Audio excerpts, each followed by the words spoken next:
बच्चों और देखते हैं कि टॉर्क क्या होता है और कैसे इस चीज को हम समझ सकते हैं।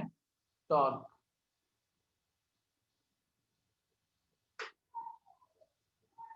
टॉर्क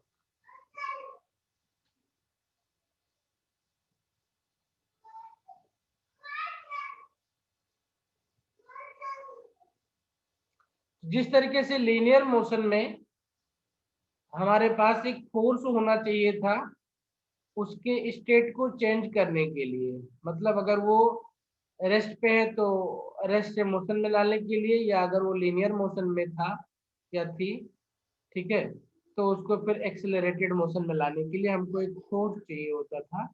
उसी तरीके से किसी भी ऑब्जेक्ट को रोटेट करने के लिए भी एक फोर्स चाहिए होगा हमको, और उसी को हम टॉर्क कहते हैं। ठीक है, तो इसको कुछ इस तरीके से डिफाइन कर सकते हैं, लिख लेते हैं।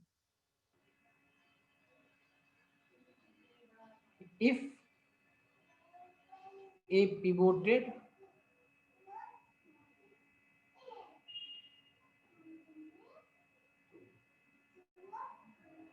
pivoted hinge are suspended,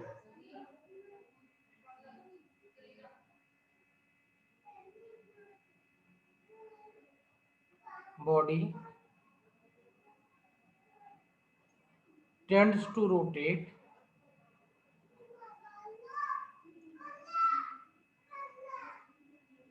under the action of a force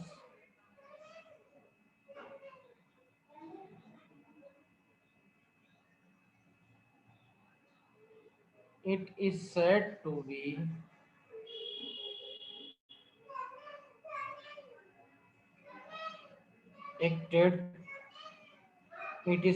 be acted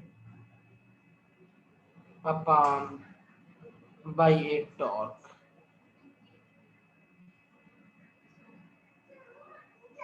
or the turning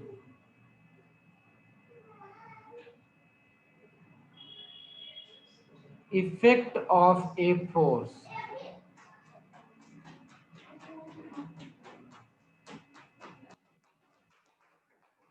about the axis of rotation is called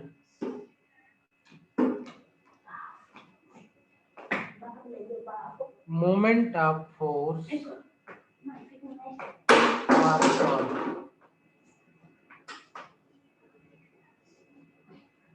due to force। जिस तरीके से आपका लीनियर मोशन के लिए फोर्स जरूरी था, उसी तरीके से रोटेशन के लिए आपका टॉर्क जरूरी है। अगर फोर्स आपका टॉर्क प्रोड्यूस नहीं कर सकता है तो वो आपके ऑब्जेक्ट को रोटेट नहीं कर सकता है। ठीक है, जो टॉर्क होता है ये वेक्टर क्वांटिटी होती है, यह होता है, और this is given as r cross f। इसका मतलब अगर फोर्स आपका जो रेडियल वेक्टर है उसके परपेंडिकुलर अगर ये लगेगा या किसी एंगल पे लगेगा तभी ये आपका जो है टॉर्क प्रोड्यूस करेगा। अगर इन दोनों का लाइन ऑफ एक्शन सेम हो जाएगा, पैरेलल हो जाएंगे, तो ये आपका कोई भी टॉर्क प्रोड्यूस नहीं कर पाएगा। ठीक है, ये क्या सर हो जाएगा, एक minute, are f sine theta बोलते हैं इसको, क्या बोलते हैं, आर एफ साइन थीटा। तो डिपेंड ऑन थीटा, अगर थीटा 0 हो जाए किसी सिचुएशन में तो ये आपका टॉर्क 0 होगा। आप चाहे जितना फोर्स लगा दो आप रोटेशन प्रोड्यूस नहीं कर सकते हो। ठीक है, तो सपोज कि आपका कोई ऑब्जेक्ट है, वो पॉइंट पी पे है, कहाँ पे है, वो पॉइंट पी पे है, और कोई फोर्स इस पे हमें अप्लाई करना है मोशन करने के लिए। क्या करना है, कोई फोर्स इस पे अप्लाई करना है मोशन करने के लिए।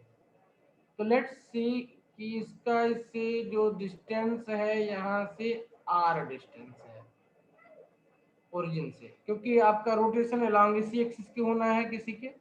ठीक है, और अगर इस पे फोर्स अप्लाई किया गया, क्या किया गया, फोर्स अप्लाई किया गया, लेट्स कि हम फोर्स अप्लाई करते हैं F और कुछ इस तरीके से डायरेक्शन में अप्लाई करते हैं फोर्स हम।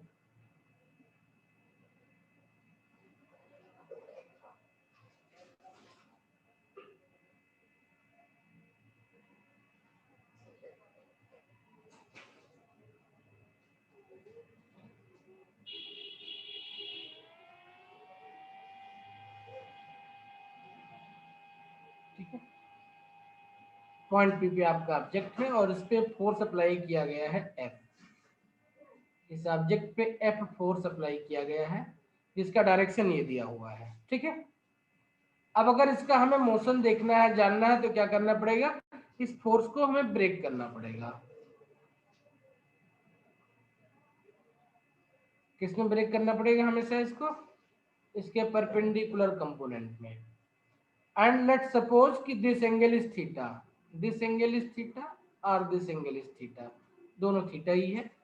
तो ये आपका बन जाएगा एफ कॉस थीटा और ये आपका बन जाएगा एफ साइन थीटा, बन जाएगा। ठीक है, हाँ जी sir. F cos theta and F sine theta बन जाएगा। ओके,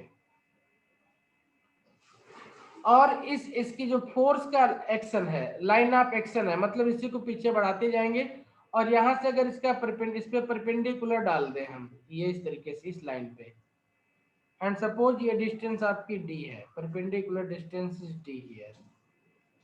क्या ये परपेंडिकुलर डिस्टेंस आपकी डी है यहाँ पे। ठीक है ना, perpendicular distance is D here. अब देखो ध्यान से कि इसके इफेक्ट में, इस फोर्स के इफेक्ट में जो एफ कॉस थीटा होगा ये लीनियर मोशन प्रोड्यूस करेगा इन द प्लेन, है ना। कहाँ प्रोड्यूस करेगा, in the plane motion produce करेगा। और जो कि एफ साइन थीटा है ये आपका रोटेशन प्रोड्यूस करेगा।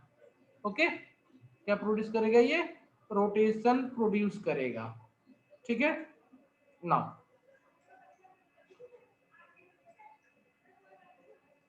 तो इस ये रोटेशन प्रोड्यूस कर रहा है एफ साइन थीटा आपके सिस्टम में। ठीक है, okay, tau sir equal, F sine, हाँ sorry to interrupt you sir, sir F हाँ साइन थीटा रोटेशनल क्यों करेगा, मैं बता दो प्लीज। ओके, चलिए इसको लिख लेते हैं पहले कि क्या क्या चीजें कहाँ पे हैं, फिर हमको चीजें क्लियर होंगी। ठीक है, अदरवाइज ऐसे ही कंफ्यूजन। लिख लो यहाँ पे, if the particle rotating in xy plane about the origin under the effect of force F,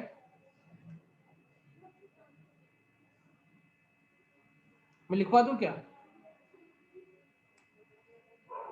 हाँ जी सर लिखवा दो। चलिए लिख लेते हैं इसको, नहीं तो भूल जाएंगे। if the particle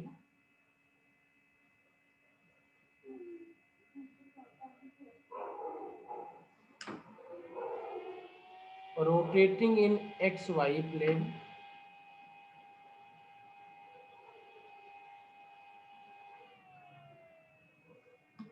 about the origin, ठीक है, इसको इमेजिन करना है तो इमेजिन इसको करना, कैसे इमेजिन कर सकते हैं आप जैसे आपका फैन रोटेट कर रहा है ना। ठीक है, प्लेन में रोटेट कर रहा है आपका, जो आपका छत है उसको आप एक्स वाई प्लेन सपोज कर लो।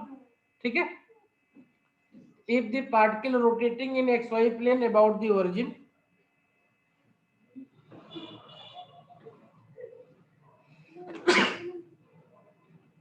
under the effect of force F and at any point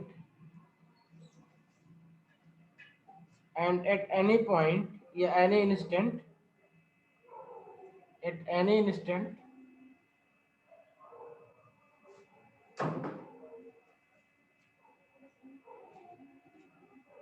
the position vector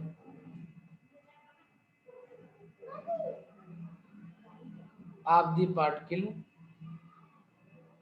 the position vector of the particle is r, then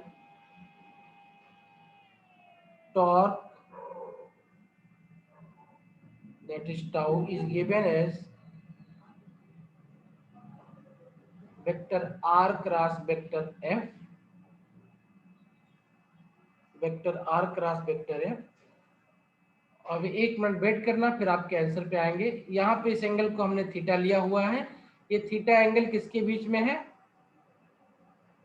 जो इसका लाइन ऑफ एक्शन है फोर्स का, और ये जो पोजीशन वेक्टर इसके बीच में है, ठीक है।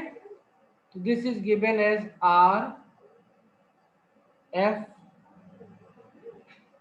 Sign theta, tau equal to r f sine theta.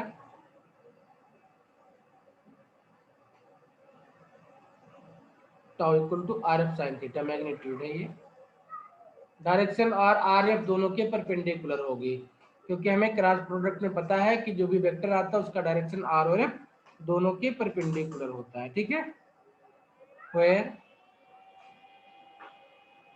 Theta is the angle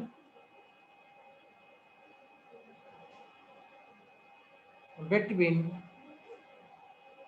the direction of R and F।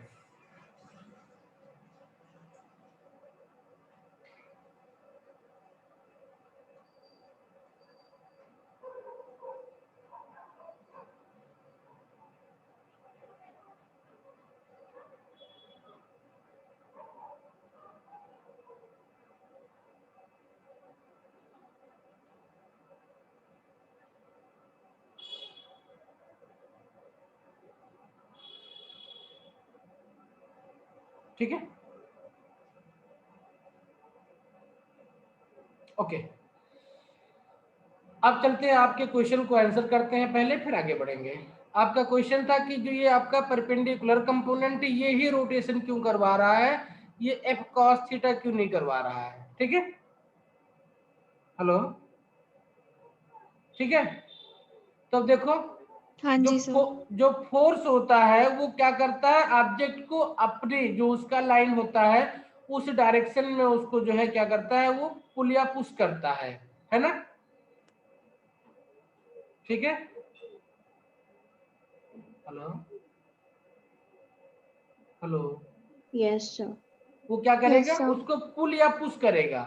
तो अब इसी सिस्टम को हम एक इस अलग तरीके से देखते हैं, इसी सिस्टम को हम एक अलग तरीके से देखते हैं। ये पूरा एक्स वाई प्लेन बना लिया हमने, और ये पॉइंट पी पे फोर्स है, फोर्स इस डायरेक्शन में था, कुछ इस तरीके से फोर्स लग रहा था। यहाँ पे इसका एफ साइन थीटा इधर आया, और एफ कास थीटा किधर जा रहा था, इधर जा रहा था, ठीक है। किसी और पॉइंट पे देखते हैं, इस पॉइंट पे देखते हैं, ठीक है। और फोर्स आपका मान लेते हैं कि ये आपका इधर लग रहा है, तो इसके अलोंग एफ कॉस थीटा इधर लग जाएगा, इसका perpendicular component F sine theta इधर आ जाएगा, है ना। किसी और पॉइंट यहाँ पे देखते हैं, तो फोर्स आपका ऐसे लगेगा, इसका एफ कॉस थीटा कंपोनेंट इधर हो जाएगा, इसका परपेंडिकुलर कंपोनेंट क्या हो जाएगा, एफ साइन थीटा इधर हो जाएगा। एक और पॉइंट पे देखते हैं यहाँ पे, तो फोर्स आपका ऐसे हो जाएगा, base component F cos theta इधर हो जाएगा, इसका perpendicular component F sine theta इधर हो जाएगा, ठीक है। अब इस डायग्राम में हम क्लियरली देख सकते हैं कि देखो, ये एफ साइन थीटा वाले वेक्टर को खाली प्लॉट करो, किसको, एफ साइन थीटा वाले वेक्टर को प्लॉट करो। ये है, ये है, ये है, ये है ना, ठीक है। यानी इसका नेचर क्या है, इस ऑब्जेक्ट को इस तरफ मोड़ना, आगे आगे जाकर के इस पॉइंट पे इस ऑब्जेक्ट को इस तरीके से रोटेट करना, फिर इसको इधर मोड़ना, इसको इधर मोड़ना, इसको इधर मोड़ना, इसको इधर मोड़ना। तो अगर इन सारे वेक्टर कंपोनेंट को इस तरीके से मिला दें तो हमको क्या दिखेगा कि O के अबाउट ये फोर्स जो है आपके ऑब्जेक्ट को फोर्स कर रहा है कि एक सर्कुलर पाथ में वो रोटेट करे, है ना। ठीक है। जबकि एफ cos थीटा वाले को प्लॉट करो, वो इधर जा रहा था, ये इधर जा रहा है, ये इधर जा रहा है, ये इधर जा रहा है ना। ठीक है, हेलो, ठीक है, ये इधर जा रहा है, ये इधर ले जाना चाह रहा है, आपके ऑब्जेक्ट को इस डायरेक्शन में जाना चाहता है, यहाँ पे इस डायरेक्शन में जाना चाह रहा है। तो ये क्या है, ये रेडियल वेक्टर को आपके दिखा रहा है। किसको दिखा रहा है? ये रेडियल वेक्टर को, रेडियल फोर्स को दिखा रहा है आपके। ठीक है, ओके। और जबकि परपेंडिकुलर कंपोनेंट किसको दिखा रहा है? ट्रांसवर्स कंपोनेंट को दिखा रहा है। किसको? ट्रांसवर्स कंपोनेंट को दिखा रहा है। और हमको पता है कि जो ट्रांसवर्स कंपोनेंट होता है, जैसे कि नीचे डायग्राम में भी देखा हमने, किसी भी सर्किल में, किसी भी सर्कुलर मोशन में, किसी भी सर्कुलर मोशन में जो उसका रेडियल कंपोनेंट होगा, रेडियल वेक्टर होगा, वो आपके लीनियर मोशन के लिए रिस्पॉन्सिबल होगा। जो आपका ट्रांसवर्स कंपोनेंट होगा वो आपके सर्कुलर मोशन के लिए रिस्पॉन्सिबल होगा। ये बात समझ में आ गई मनस्वी? हाँ जी सर। ठीक है, तो एफ साइन थीटा क्यों कर रहा है? क्योंकि एफ साइन थीटा इसका परपेंडिकुलर कंपोनेंट या ट्रांसवर्स कंपोनेंट है। ठीक है, ओके। जो कि आपका ये पोजीशन वेक्टर था, इसके परपेंडिकुलर है। और आपको हमेशा पता है कि जो टेंजेंट होता है सर्किल में, वो हमेशा क्या होता है? रेडियल वेक्टर के परपेंडिकुलर होता है। ओके, ठीक है। तो इसलिए ये क्या करवाता है? आपके सर्कुलर मोशन को करवा रहा है।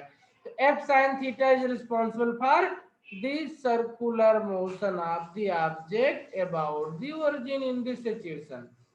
ठीक है ना।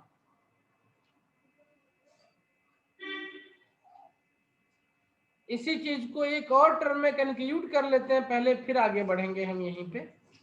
अब पीछे वाला ही डायग्राम लेंगे हम। ठीक है, जो पीछे वाला डायग्राम था, चाहे यहाँ भी बना सकते हैं, लेकिन एक बार बना हुआ है तो उसी को ले लेते हैं। ठीक है, और देखते हैं कि एफ आर साइन थीटा को और क्या लिख सकते हैं।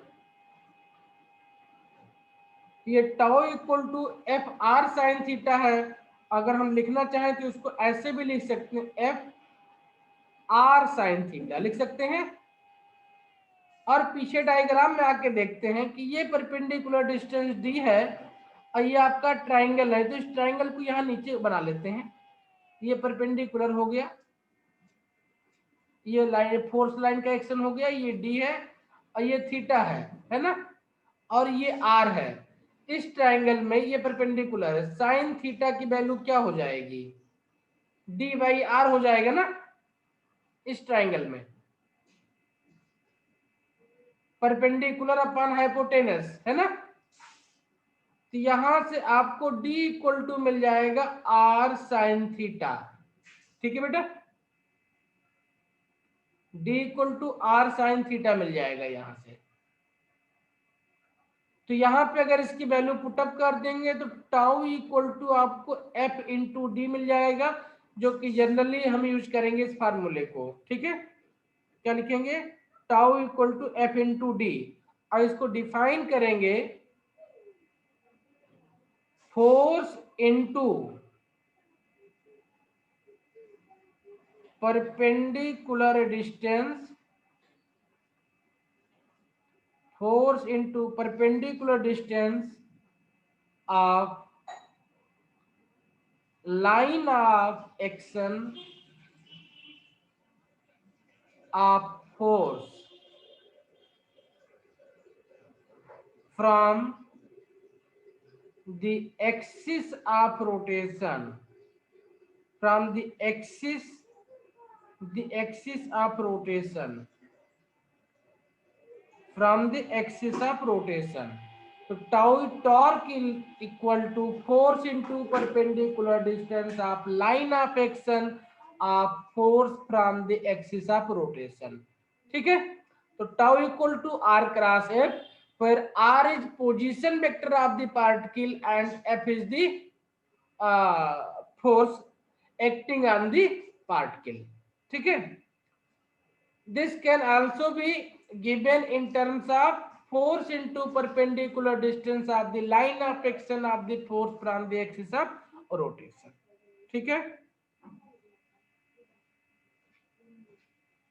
ओके, चलिए टॉर्क क्या होता है इसके बारे में कुछ इंपॉर्टेंट पॉइंट लिख लेते हैं। तो टॉर्क क्या है, एक वेक्टर क्वांटिटी है।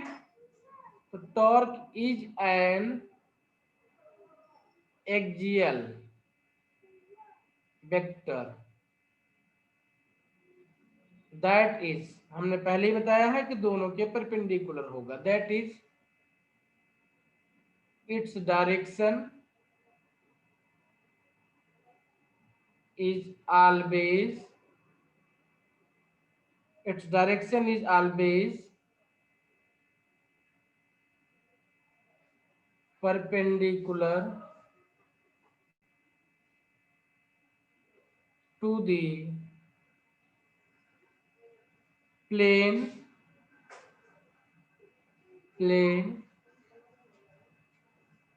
containing vector r and f।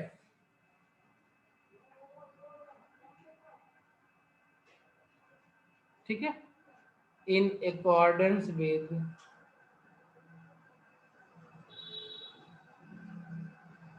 right hand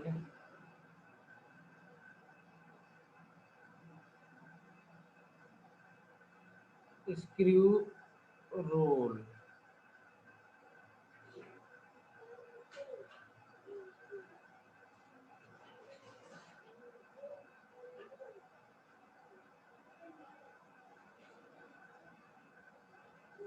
ठीक है,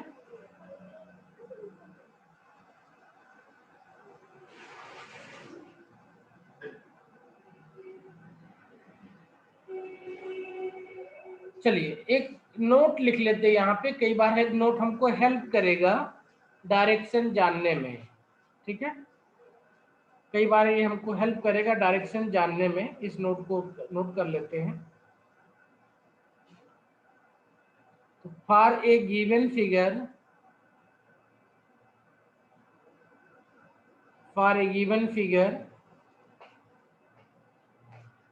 the sense of rotation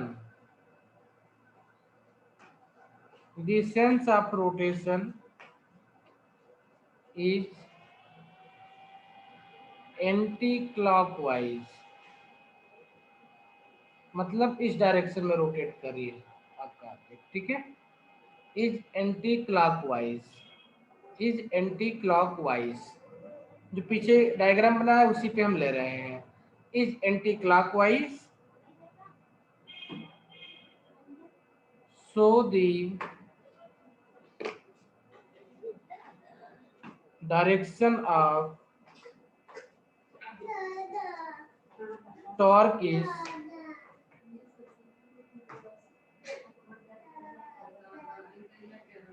perpendicular to the plane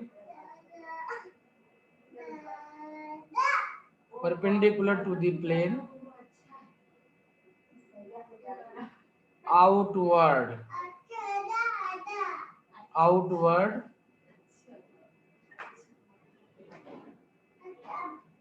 through the axis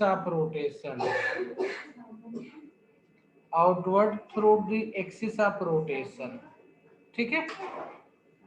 तो जैसे इस डायग्राम में हम देखें तो यहाँ पे इसका रोटेशन सेंस क्या है, एंटी क्लॉकवाइज है ना, आपका ऑब्जेक्ट रोटेट करेगा। तो इसका जो टॉर्क का डायरेक्शन होगा, ये जो आपका ओरिजिन था यहाँ से इस प्लेन के यानी आपके स्क्रीन के परपेंडिकुलर जो वेक्टर आउटवर्ड होगा उस डायरेक्शन में आपका टॉर्क होगा। ठीक है ना,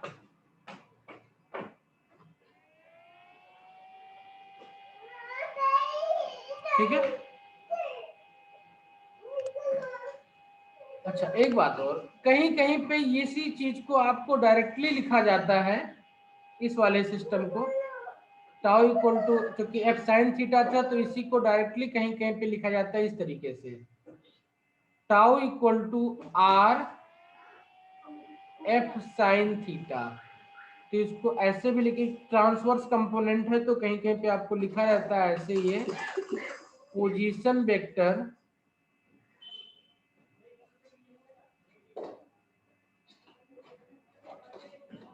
position vector into transverse component of force. Transverse component of force, position vector into transverse component of force. ठीक है, तो इससे हमें घबराना नहीं है, एक सेम चीज लिखी हुई है। ठीक है,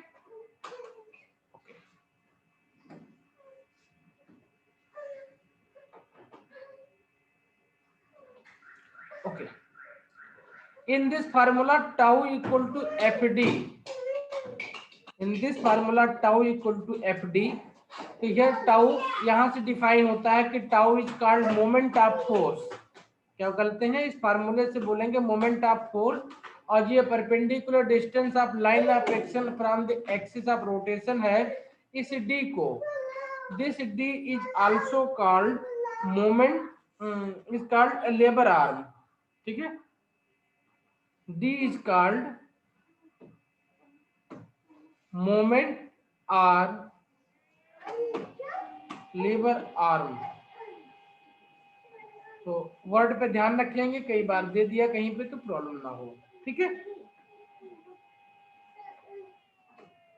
D is called moment or lever arm। ठीक है,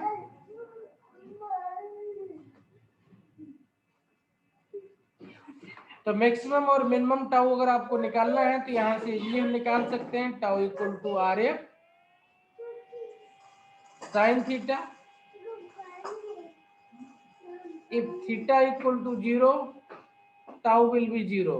मतलब if R and F are parallel,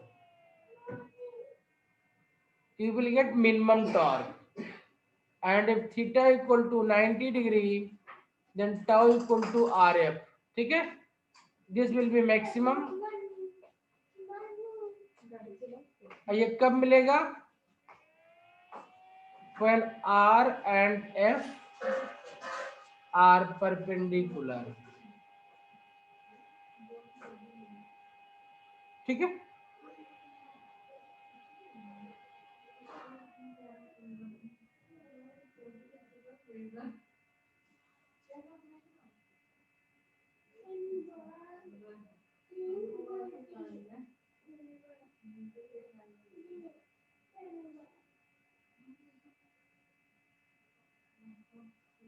ठीक है बेटा।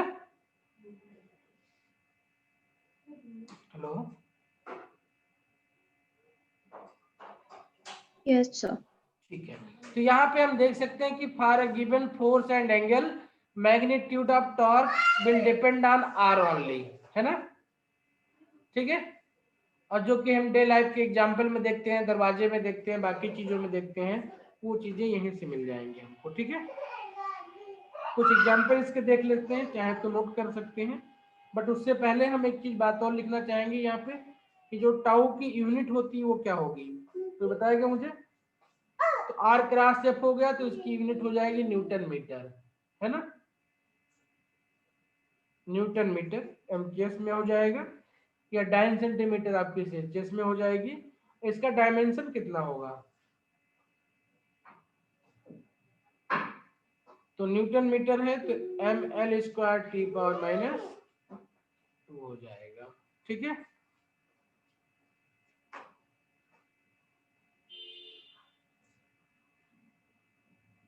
ना नोट, इसको बोलते हैं कई बार एप्लीकेशन ऑफ टॉर्क। क्या बोलते हैं इसी को, एप्लीकेशन ऑफ टॉर्क भी बोलते हैं। तो for a given force and angle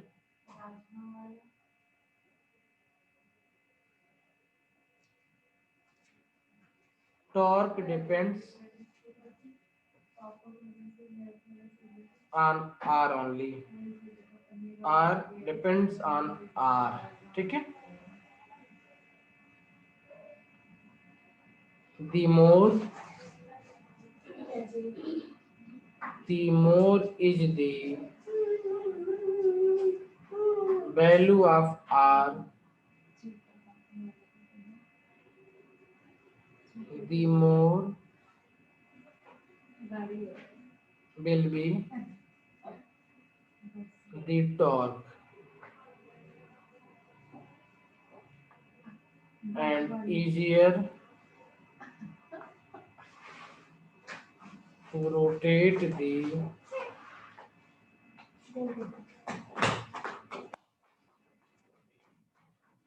इसके एप्लीकेशन के कुछ एग्जाम्पल हैं, जैसे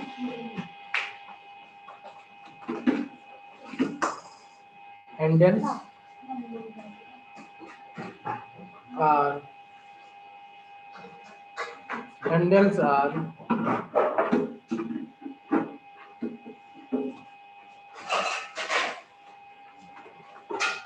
provided near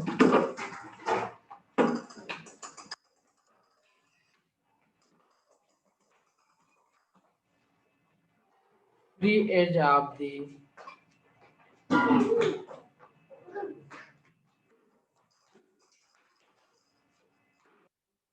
door.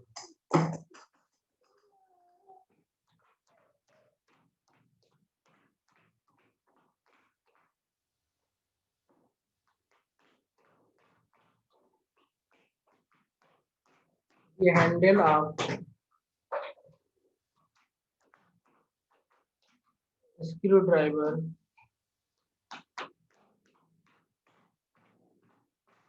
is taken thick.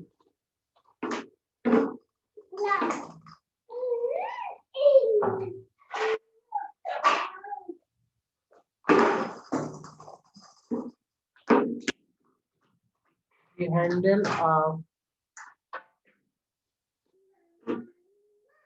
hand pump is kept long.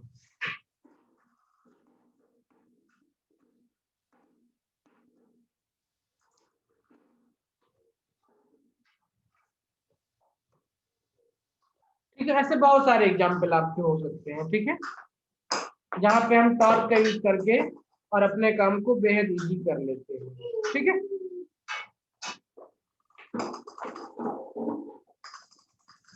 चलिए अब देखते हैं कि अगर एक ही बॉडी के ऊपर बहुत सारे टॉर्क एक्ट कर रहे हों, क्योंकि हमने पता है कि पार्टिकल ऑफ सिस्टम पढ़ रहे हैं हम।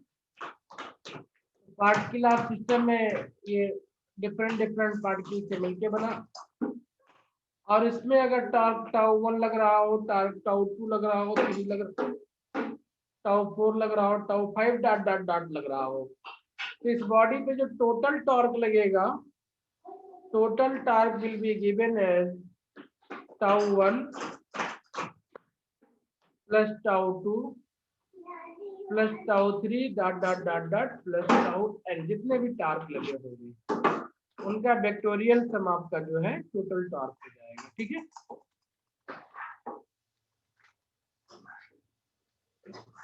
ठीक है। If a body is acted upon by more than one force, the total torque is the vector sum of each torque. चाहो तो उसको लैंग्वेज में भी लिख लो, या चाहे तो इसको कर लो। ठीक है, अनदर पॉइंट बोल दो क्या इसको?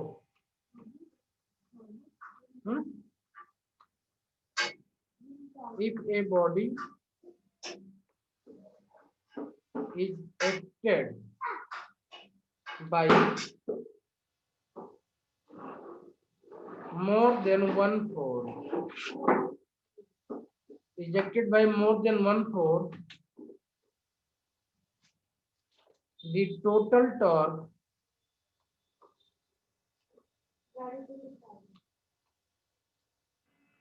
is given, या the total torque is direct लेते हैं, total torque is the vector sum of each torque। ठीक है, इंपॉर्टेंट पॉइंट है। A body said to be a body is said to be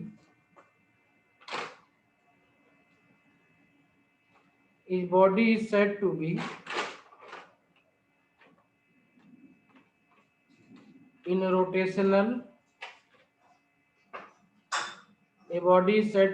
rotational equilibrium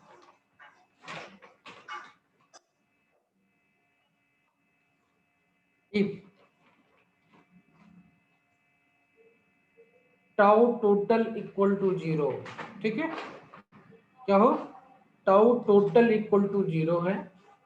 tau total का मतलब जितने भी tau आपके इस पे लग रहे हैं, मतलब अगर 2 टाउ लग रहे हैं तो tau 1 equal to tau 2 equal to 0 हो जाए। ठीक है, या इसको हम लिख सकते हैं सिंपली टर्म में F इंटू आई, F1 इंटू I1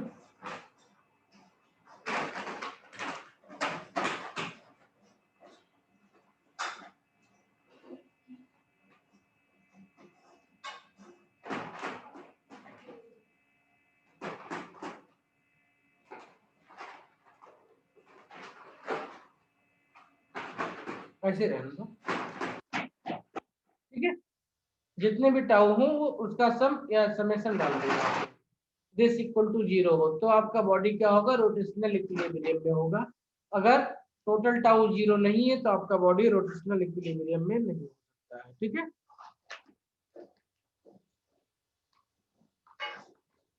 किसी बॉडी को आप रोटेट करते हो, रोटेट करके आप छोड़ देते हो तो ये अपने पोजीशन पर वापस चली जाती है। This is due to torque. ठीक है,